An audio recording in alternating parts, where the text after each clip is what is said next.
I'm Lisa Newall. I work for North Wales Training and I'm a work-based learning assessor for health and social care.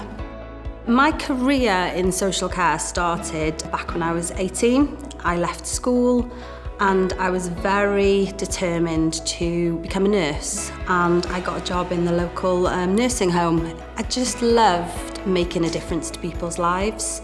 Just in the little things, being a companion, being a support.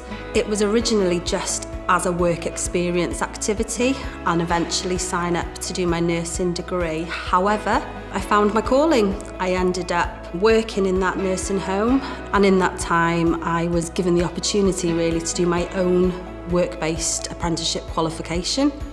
And whilst I was doing that learning and developing my knowledge and understanding, it gave me an insight into another aspect of health and social care, which was the education sector and improving the workforce.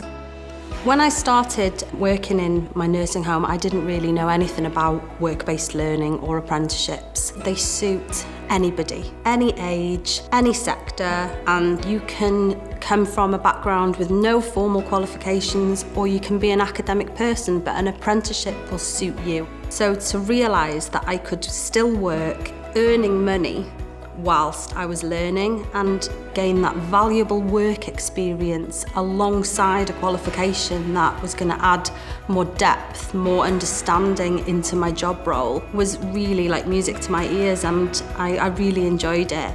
I would recommend going into social care to anyone. You know, if you are a caring person, you want to make a difference to people's lives, social care is the way forward. Within health and social care, you'll be able to make a difference to people's lives.